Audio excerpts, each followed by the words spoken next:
All right. Well, it looks like we got some people continuing to log on here, but we'll go ahead and get started. So, just another quick plug for the AMSSM Library of Sports Ultrasound Pathology. So this is a great opportunity to take the pathology that you're going to be seeing in clinic, training room, or on the sidelines and turn it into a publication. And so the Sports Ultrasound Committee is looking for both common as well as unusual pathology related to sports medicine. And this is a really great way for residents, fellows, and staff to add to the growing series of the Library of Sports Ultrasound Pathology, as well as get a peer-reviewed citation for your CV. So more information for this can be seen under the AMSSM webpage under the Sports Ultrasound tab, or as you see here, you can also email Josh Romero or use the link here to follow it to that page. Otherwise, I'm going to go ahead and start to introduce our speakers today for the presentation. So these are going to be the sports medicine fellows at the Detroit Medical Center. So our first presenter is going to be Chris Ng, and he completed his medical school training at the St. Louis University. He then completed his PM&R residency training at the Medical College of Wisconsin. And as mentioned, he currently is a sports medicine fellow at the Detroit Medical Center. And then our second speaker today is going to be Brandon Skavla, and he completed his medical school at the Jacobs School of Medicine and Biomedical Sciences in Buffalo, New York. And then this was then followed by an internal medicine residency at Hofstra Northwell North Shore University Hospital and Long Island Jewish Medical Center. And as mentioned, they're both current fellows at the Detroit Medical Center, and they're going to be presenting a case today on an FDP tendon tear. All right, guys, I'll go ahead and stop sharing here and let you guys share your presentation.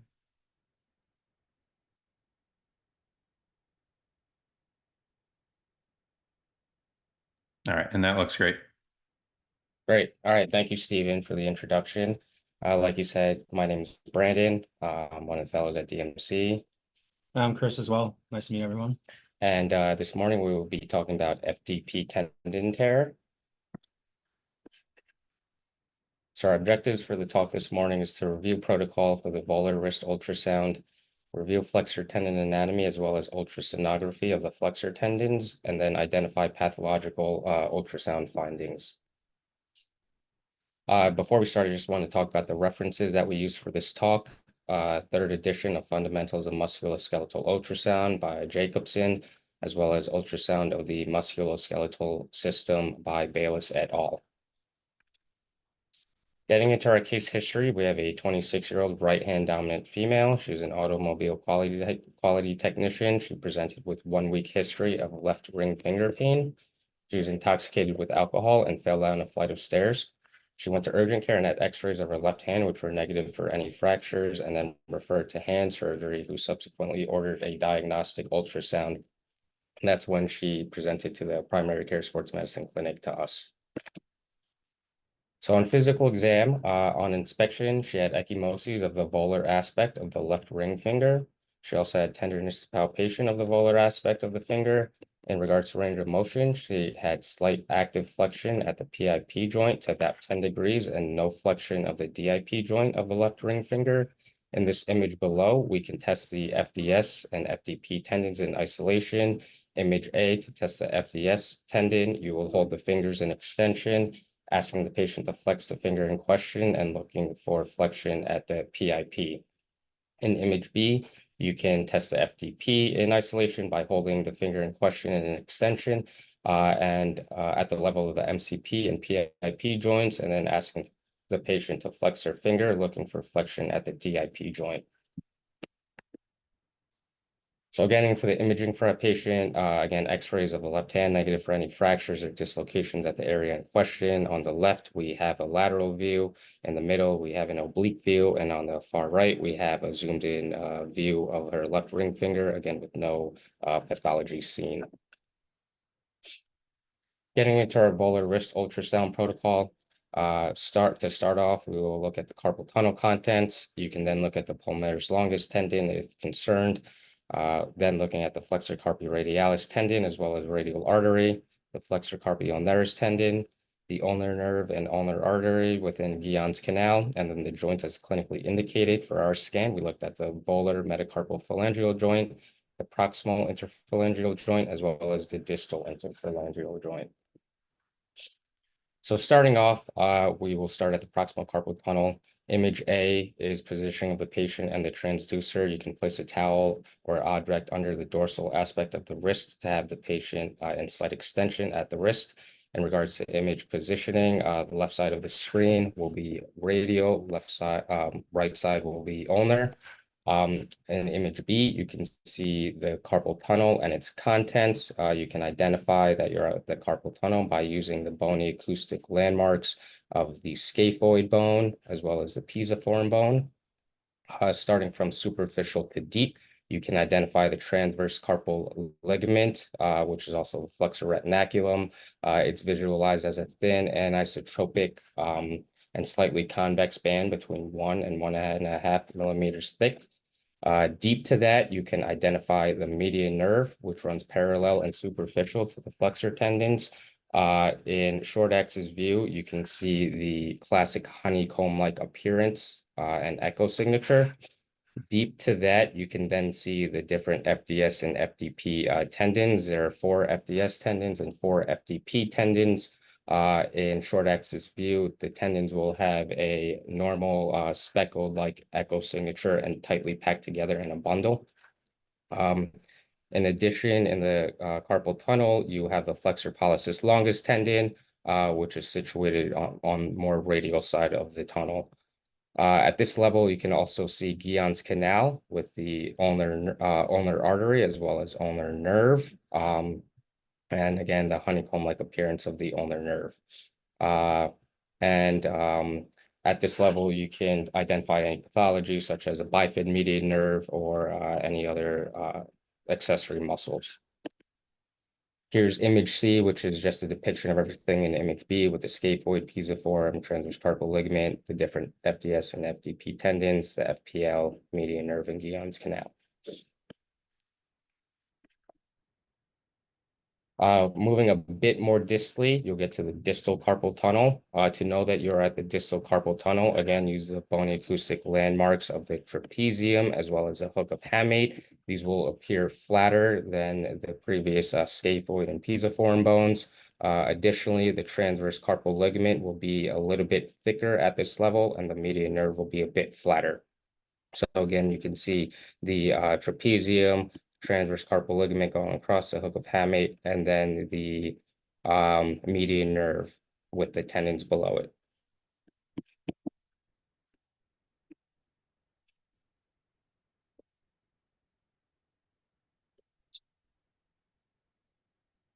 Oh, sorry about that.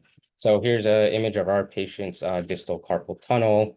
Again, seeing that thick transverse carpal ligament with the bony acoustic landmarks of the trapezium and hook of hamate. And for our ultrasound report, there's no evidence of any median nerve enlargement at the level of the carpal tunnel and no hypoechogenicity of the median nerve or sonographic evidence of nerve pathology.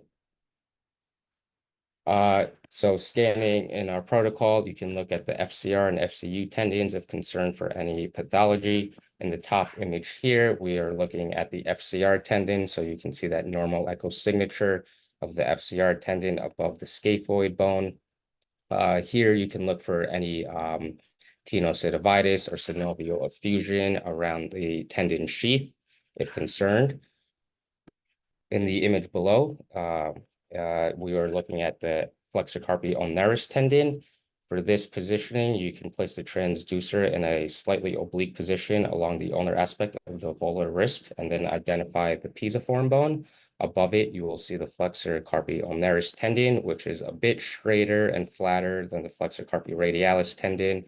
Important to note that this tendon is only surrounded by a peritoneum and there's no synovial sheath. So you will not be able to see any fluid surrounding it on ultrasound. Instead, any pathologic findings are usually from like calcifying tendinitis, and you'll see some hyperechogenicity if there's any tendon pathology. Here are images of our patients, FCR and FCU. So on the image on the left, you can see that normal echo signature of the FCR, that speckled appearance. To the right of it is the honeycomb-like appearance of the median nerve. In the right image, you can see the FCU tendon, which is straighter, and there's no evidence of any like calcific tendonitis or tendinopathy. So for our ultrasound report, no sonographic evidence of any synovial fusion or tenosynovitis found within the FCR tendon sheath. There's no hyperechogenicity or tendinopathy found within the FCU tendon to suggest any calcific tendonitis. Scanning more distally, we'll get into the palmar region of the hand. Here on the left image, you can see the transducer position as well as the patient position. Looking on the ultrasound image from superficial to deep, you will have fascia that overlies everything. Deep to that, you can see the FDS and FDP tendons, which are tightly packed together and similar in size. In between those, you can see the lumbrical muscles.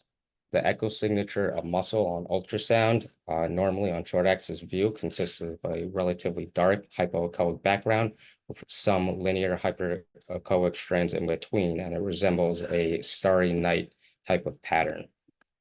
So below all of that, you can then see the interosseous muscles, again with that starry night type of pattern. In between the interosseous muscles, you can see the metacarpals, which is that bright reflective shape. And then at this level, it's important to note that the flexor tendons, usually the synovial sheath around them, are not visible, or they are very thin hypoechoic halo. So just be aware of that so you don't confuse that with any sort of tenosynovitis or anything. Here's an image that overlies a previous one, looking at that fascia, the tendons, the lumbrical muscles in between, the interosseous muscles, and then the metacarpals. And here's an image of our patient's palmar region. You can again see that normal echo signature of the tendons with the lumbricals in between, and then the interosseous muscles with the metacarpals under and in between.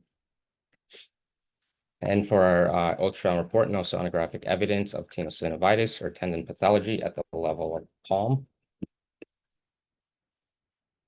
So before we get into the distal joint scans and everything, I just want to mention the flexor zone classification.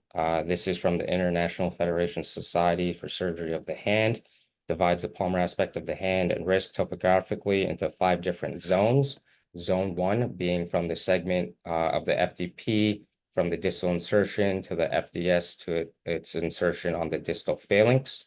Zone 2 is from the distal palmar crease to the FDS insertion. Zone 3 is from the distal border of the flexor retinaculum to the distal palmar crease. Zone 4 is below the whole flexor retinaculum, and then zone 5 is from the myotendinous junction of those tendons to the proximal border of the flexor retinaculum. And then the thumb has a different zone classification, which we will not talk about. All right, so here we'll continue scaling more distally at the MCP joint. Note that on the left of the image is proximal and right is distal. So in the longitudinal plane, you can see the A1 and A2 pulleys as a slight hypoechoic focal thickening of the sheath that lies just volar to the flexor tendons here. Again, here you can see that flexor tendons with that normal fibrillar pattern running across the screen, and then more deep to that is a hyperechoic triangular structure that is often described as a volar plate. So here you can see an intact A1, A2 pulley, intact flexor tendons at the MCP joint, and an intact volar plate as well. And then you can just note the bony acoustic landmarks of the metacarpal and the proximal phalanx. No evidence of like any avulsions or anything like that in this image. Here's kind of a label depiction, kind of showing that hypoechoic structure that lies just over the flexor tendon, signifying the pulleys. Again, the flexor tendons running underneath, and then that volar plate as well. And the final read for this was that the ring finger MCP joint was scanned with no evidence of effusion or synovitis, and there were no loose bodies. Here at the PIP and proximal joint, we're going to review a course of the flexor tendons in the hand. Note in the top right figure that red is the flexor digitorum profundus, or the FDS. Blue is the flexor digitorum superficialis, or the FDS. The bottom image shows a longitudinal view of the ring finger with labels of important structures. Note that in this view, left here is distal, where the distal phalanx is, running proximal to the right. Here again, you can see the volar plates and the course of the tendons with the FDP and the FDS that I'll get into. So the course of the flexor tendons, they run longitudinally in the hand and along the palm and fingers, one over the other, with the superficialis tendon occupying the more volar position compared to the profundus. In the hand, the flexor tendons run deep to the palmar fascia, and on reaching the proximal phalanx, the superficialis bifurcates right here into two slips, which then separate and position themselves on either side of the profundus tendon, and then they reunite underneath the profundus. This is where the slips of the superficialis form a crossing of fibers, and this crossing of fibers is known as Camper's chiasm. And again, that's where that FDP is splitting that FDS as well. And then distally, the profundus continues on to the distal phalanx, where it attaches right here in a broad fan-like shaped tendon. And note that the FDS inserts on that middle phalanx. Here is a nice depiction of the course of the flexor tendons. The top row shows a view in short axis. The middle row is kind of a cartoon with all the labels of the flexor tendons. And then this bottom row right here is going to give you that long axis view with arrows corresponding to each location in short axis. So starting proximally at the MCP joint, the superficialis does lie volar to the profundus right here, as you can see. As we advance more distally, you can see the course of the superficialis bifurcating right here at the proximal phalanx and splitting around the profundus here, and then ultimately reuniting under the profundus. Again, at the proximal phalanx, when the slips of the superficialis form a crossing of fibers known as Camper's chiasm, where that profundus pierces through the two slips of the superficialis. You can see here the two slips of the superficialis advance to the middle phalanx and attach to the volar aspect of the base of the middle phalanx. And again, the profundus tendon here advances along all the way to the distal phalanx, which causes that DIP flexion. Here we're advancing more distally here. So in the top left image, in the PIP joint, shows the profundus tear right here with a small hyperechoic avulsion at the level of the PIP and long axis. It's important to confirm these findings in short axis as well. So note the hypoechogenic defect here, and then also the hyperechoic defect here, signifying an avulsion. You always want to confirm this in two views as well. So here you can see again a hypoechoic defect in the short axis view, and then a hyperechoic defect significant for an avulsion with that acoustic shadowing underneath due to that bony structure. Over here in the top right, this is the normal contralateral side. You can see here that there's a nice fibrillar pattern of the flexor tendons, whereas over here, there's a loss of that regular pattern. In addition, you don't see that hypoechoic defect, and then you don't see any hyperechoic defects, any significant for any avulsions or anything like that. And then you can also see the intact volar plates bilaterally, so no volar plate disruption at the PIP joint. Here, we're advancing more distally again at the middle phalanx. You can see continuation of the tear at the middle phalanx and long axis in this top left image here. Note the loss of the echo signature of that fibrillar pattern of the tendon again here on the left. And then in the top right is a side-by-side comparison, left being the pathologic side, right being the normal side. You can see here again that there's that loss of that regular fibrillar pattern, where over here you can see a continuous fibrillar pattern. So again, this is significant for a tear, but we don't see any avulsions here. In the bottom left image, you can also see it confirmed in short axis. So again, this is a side-by-side comparison, left being the fourth left middle phalanx, and then right being the normal side. Here again, you can see that hypoechoic defect significant for a tear, whereas here you still see that fibrillar pattern maintained throughout the entire tendon. So again, this is a nice side-by-side comparison, both in long and short axis view, confirming that flexor tendon tear. Here, we advance more distally to the DIP joint. Again, this is a long axis view on the top left, and then a short axis view in the top right. Note again the increased thickness of the flexor tendon, this hypoechogenic defect right here in the top left. That also coordinates with a hypoechogenic defect here in short axis view with the DIP in the top right as well. Again, you can notice thickening of the tendon, but also that hypoechoic defect. Again, short axis view, but this is a side-by-side comparison. Over here, you have that normal fibrillar pattern of the tendons in short axis view, whereas here you have that hypoechoic defect at the DIP as well. So the read for this was that there was a full thickness retracted flexor digitorum profundus tear with a small hyperechoic avulsion at the level of the PIP joint. Here's our complete diagnostic ultrasound report, kind of going in a stepwise fashion, delineating all the normal findings that we went through previously, so I won't belabor that. The final impression for this was that there was a discontinuous left ring finger FDP tear with retraction and avulse fragment to the level of the chiasma and PIP joint. Just to kind of draw everything together, after this ultrasound, the patient followed up with an orthopedic hand surgeon for further management. The tear was confirmed at the DIP with retraction and avulsion to the level of the chiasma and PIP joint intraoperatively, and this was surgically repaired. And then the patient ultimately made a full recovery and returned to work. We just wanted to take a couple seconds here just to thank Dr. Marasso, Dr. Keikos, and Dr. Buffard for helping us with this presentation, going over the images, and then also letting us practice our presentation with them, giving us some feedback as well, so we couldn't have done it without them. And then now we'll take some time for any questions or comments. All right, thank you, Chris and Brandon, for such a thorough presentation, and it's a really good example and case for these types of injuries. So a couple comments that I'll just make to begin with is just really appreciated you guys for the protocol starting, proximal at the level of the wrist. I think for some of these, you can kind of start to just say, right away that, the injury is going to be at the level of the finger. But as you guys had pointed out, that there's going to be zone classifications, for these injuries, and they can be occurring more proximally as well too, which does sometimes have implications for surgery as well as outcomes for these patients.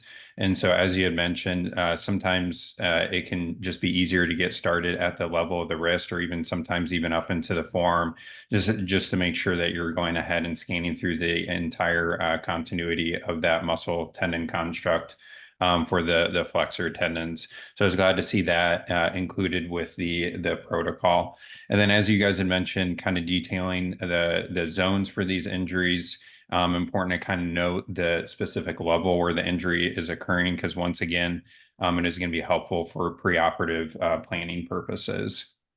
One other thing for these injuries, this one included trauma. This is most frequently when I see these injuries, but often it includes lacerations as well too sometimes.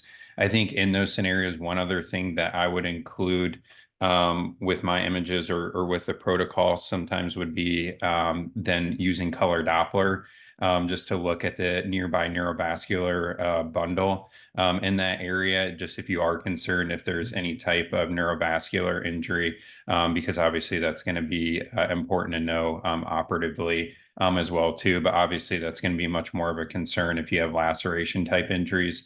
But just because you're going to have the digital artery and nerves on both the radial and ulnar aspect, that's something, and you even have it already depicted in a lot of your images. But sometimes then just obviously then turning color Doppler along with that can be helpful. Two other things. This was a pretty clear, injury that you saw, especially with the avulsion included. Some of these can be a little bit more subtle if it is just going to be a tendon tear and there isn't a avulsion involved, especially if there isn't a great degree of retraction. And so two of the other things that I'll do with the ultrasound scan. One of these is a side-by-side comparison that you guys did, which I think can make it usually fairly obvious if there is a tendon tear. The other would be doing dynamic imaging where you're looking for any type of, tendon gapping at this area, which sometimes can kind of help to see if there's any increased widening of that tendon and to what degree. And then kind of last comment that I would make is that, yeah, just importantly, you had kind of noted the level and length of retraction for that tendon tear, just because once again, that can be important for surgical planning purposes, trying to figure out, how large of an incision that they need to make, for that operation and to kind of get that tendon repair at that area. So those are just some of the comments. Guess I'll just open it up. Doug, do you have any comments to make for this? Yeah, nice presentation, guys. Concise, to the point, thorough report, really well done. My experience is that flexor tendon, the ultrasound of flexor tendon injuries can be quite rewarding versus very difficult due to the reduction in tissue contrast compared to MR. It can be sometimes in the chronic retracted state, it can be very difficult to find the torn end of the tendon.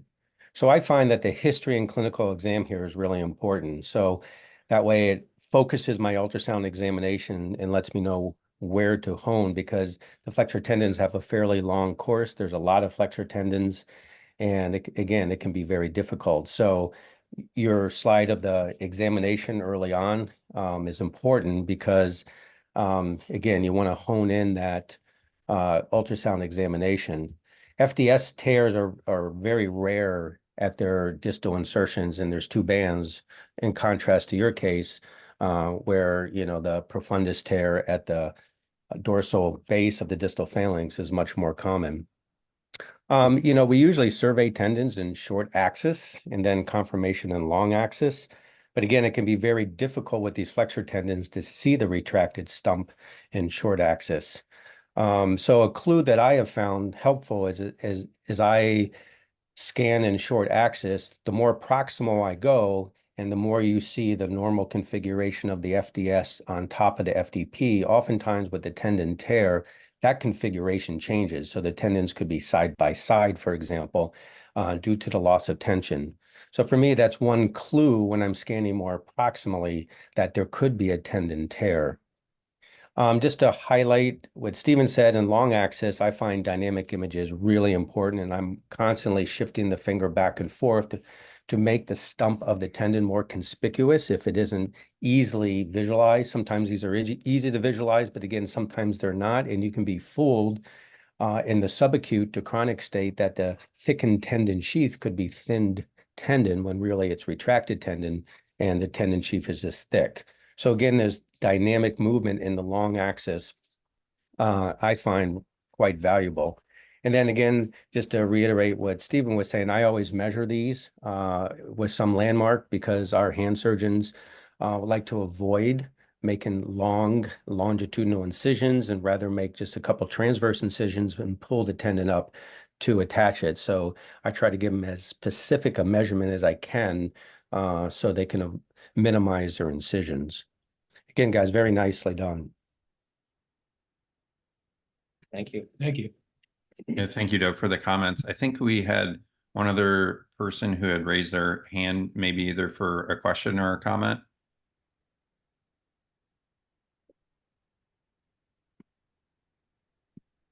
Tony, I know you're on. Hi, Tony. Any further thoughts on the ultrasound evaluation of flexor tendons? Good morning. No, it was very well done. And I know, things like Jersey finger are sometimes missed. I really don't have anything else to offer on this case. So, All right, and Tony, I know Tony Buffard was on. Maybe he jumped off. Yeah, he jumped off. I don't see him on. The person who had, sorry, wrong Tony.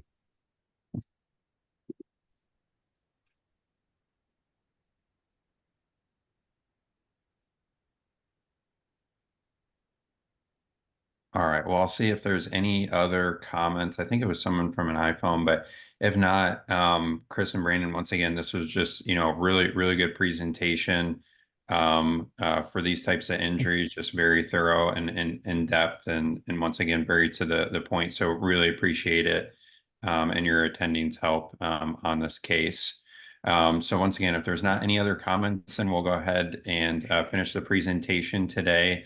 In 2 weeks, we're going to be having another case presentation, and this will be on patellar tendinopathy and trying to differentiate between a patellar tendon tear and an intratendinous ganglion cyst.